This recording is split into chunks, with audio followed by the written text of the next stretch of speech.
దేవుని వాక్యాన్ని చదువుకున్నాం. మొదటి రాజుల గ్రంథము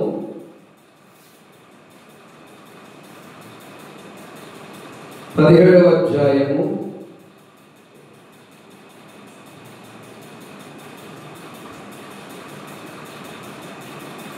22వ వచనం చదువుకుందాం. మొదటి రాజుల గ్రంథం 17వ అధ్యాయం 22వ వచనం. 298 పేజీలో కనబడుతుంది.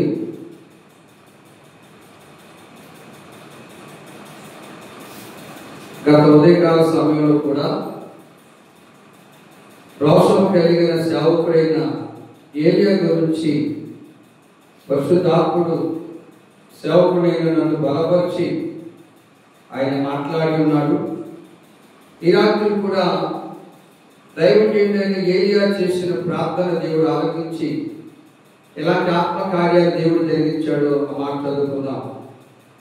యెహోవా ఏలియా చేసిన ప్రార్థన ఆలకించి ఆ చిన్నవానికి ప్రాణము మరలా రానిచ్చినప్పుడు వాడు బ్రతికేను. ఏలియా చిన్నవాడిని తీసుకుని గదిలో నుండి దిగి ఇంట ప్రవేశించి వాని తల్లికి అప్పగించి, ఇదిగో నీ కుమారుడు, వాడు బ్రతుకుతున్నాడని చెప్పగా ఆ స్త్రీ ఏలియాతో, నీవు దైవజనుడవై ఉన్నావనియు నీవు పలుకుచున్న యెహోవా మాట నిజమనియు ఇందుచేత నేను ఎరుగుదనా. నేను దేవునికి స్తోత్రం చెబుదాం. హల్లెలూయా. ఈ చదువుకునే లేఖన భాగంలో చూస్తే దైవజనుడైన ఏలియా చేసిన ప్రార్థన మనకు కనబడుతున్నది. ఇక తల పైకెత్తండి. దైవజనుడైన ఏలియా చేస్తున్న ప్రార్థన మనకు కనబడుతున్నది. ఏ పరిస్థితిలో ఉండి ఈ దైవజనుడైన ఏలియా ప్రార్థన చేశాడని ఆలోచన చేస్తే దేవుని ప్రజలారా,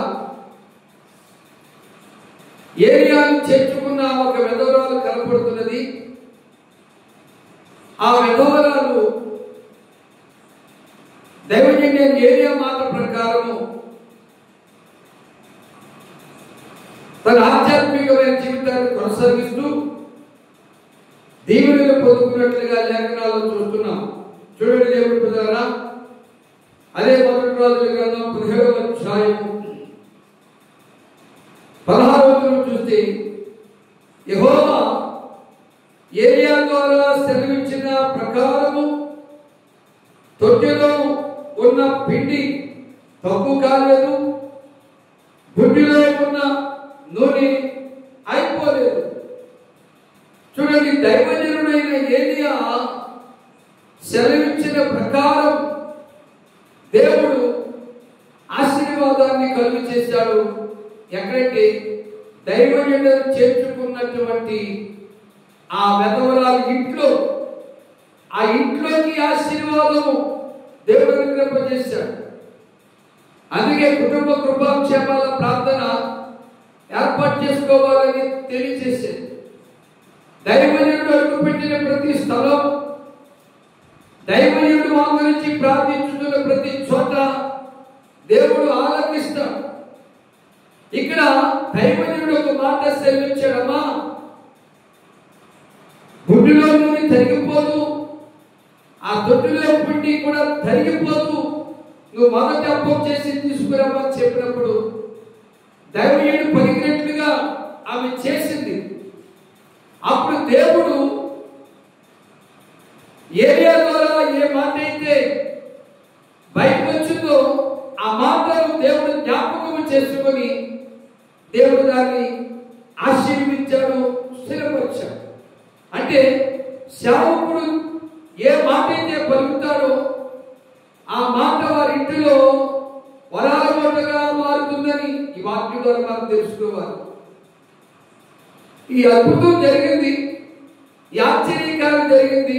జరిగిన తర్వాత ఏమైందంటే ఆ ఇంటి యజమానురాలు తన కొడుకును తీసుకుని సేవకుడి దగ్గరకు వచ్చింది.